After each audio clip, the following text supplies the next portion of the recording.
Tash. I am one of the founders and the managing director of Edinburgh Open Workshop.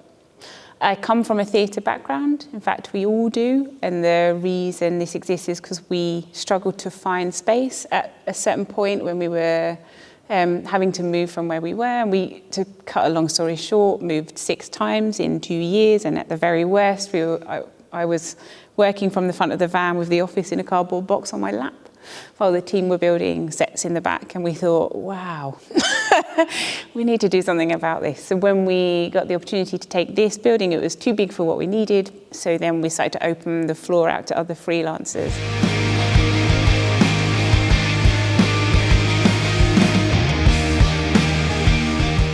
Edinburgh Open Workshop is a makerspace. So we find that a lot of creative spaces cater for you if you want a studio space, but we cater for you if you make a noise or a mess. So if you work with wood or metal or paint or textiles, or you want to carve a massive polystyrene shoe, then we can do that for you. And we've got a fully kitted out wood workshop, fully kitted out metal workshop, a textiles room with industrial and domestic machines, and a paint floor and a spray booth. So we're pretty well set up to help you out if you need that kind of space. And if you just want to get making and you have no idea how to start, then we offer classes and courses to help.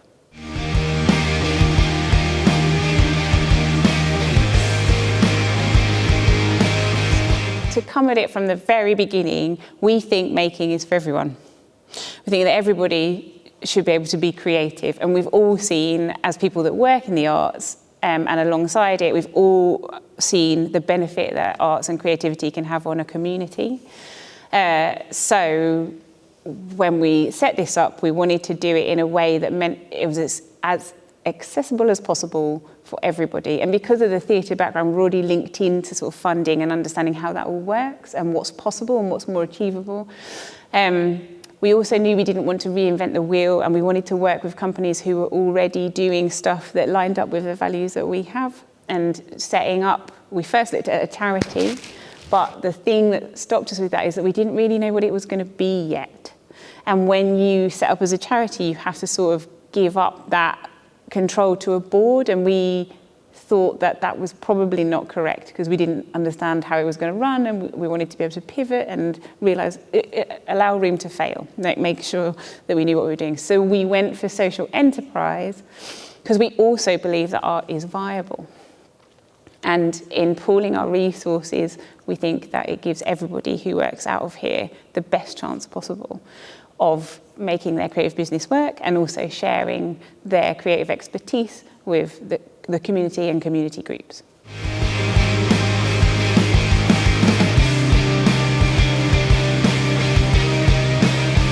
Yeah, the aim is to make art viable, creative business viable, and then to allow the communities that they're based in, these businesses are based in, to get as much from them as possible and to thrive. Because we know the data shows that if you have successful creativity in a community, that community benefits.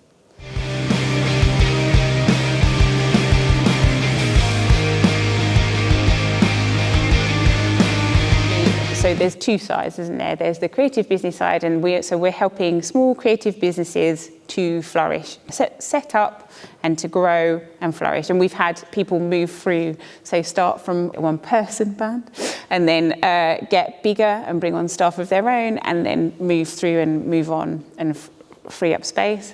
And on the other hand, we are working with community groups to bring people who otherwise wouldn't be able to make into a position where they can. We either do that by creating something bespoke to suit the community group, or by inviting them along to an existing part of our learning strand, which is also open to the public.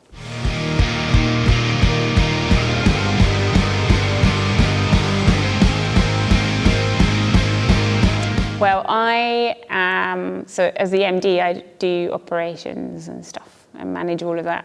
And my background from theatre started in lighting and sound, and then went through to stage management, and then production management, and then producing. So all of those things are really useful when it comes to running a company and also speaking about it.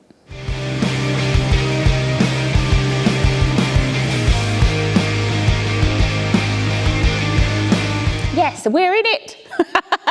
It has this lovely mural, which I love. It was done by one of our, she used to be a resident here and now teaches here, so you can learn to paint like this yourself, which is excellent. And her name is Jen, if I can say, from Happy Retro. Thanks, Jen.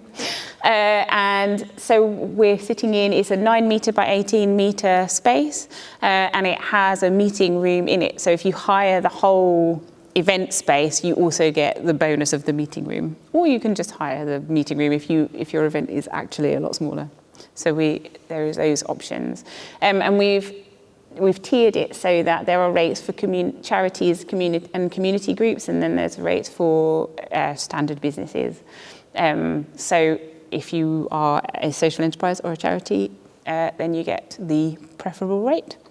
And we've had all sorts. So we've had, on the sort of private side, we've had product launches and exhibitions, and we've had, on the charity side, we've had away days and Christmas events, and then we've brought up our own market, like extended our own market up here to showcase our residents. We've had theatre shows in, rehearsing quite a bit. We did have a boiler breakdown on the first time we did that, and that was a little embarrassing, but we're over that now. And it's got a brand new boiler, so come in, it's nice and toasty.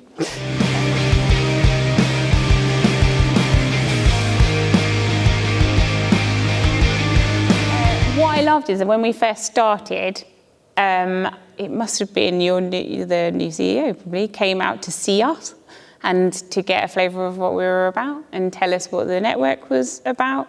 I liked that a lot, and basically tell us we weren't mad. And there were a lot of people doing very similar things, and mentioned a few of the companies that we might want to get in touch with and tell them about what we were doing. That felt good. And it fits in with our whole ethos of like, the whole thing is resource sharing. It's what makes business possible. It's what makes business flourish, because we're all looking for those connections and making those networks, right? And what we don't need is people coming into the sphere who want to sort of just repeat what everyone else is doing.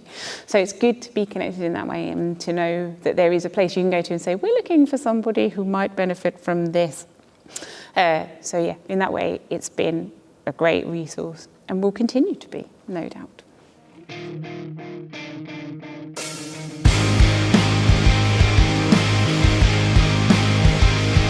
There's always the thing of funding, that I think everybody would say that, and being able to access it. But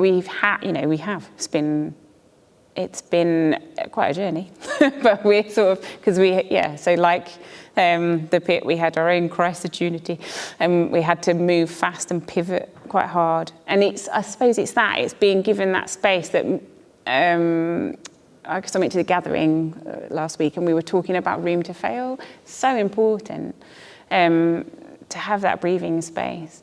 And I've learned a thing about the funding as well, which is you should also include some working capital, which is a different thing from theatre funding. So, because it's very tight in the theatre world, and it's very much for specific things. And then with social enterprise, there's a bit more breathing space. So that's a thing I've learned now, and I would always put that in next any future application.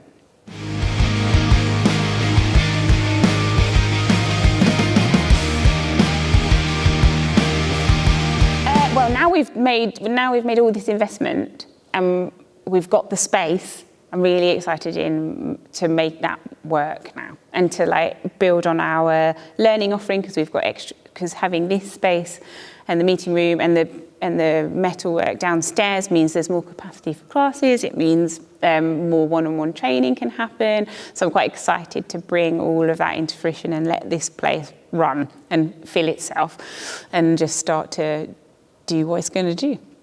And then that means once we know this bit all works, then we can start to be like, right, who's around and what's next, which is exciting.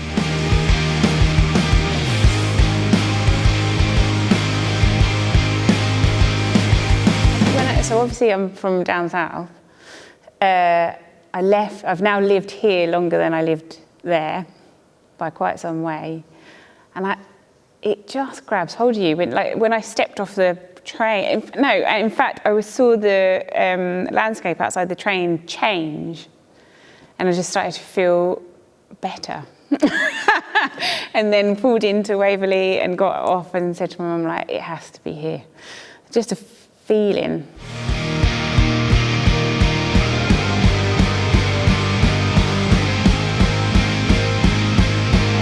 It's an open access, pay-as-you-go makerspace offering access to workspace machinery and tools for whatever you want to make, whenever you want to make it.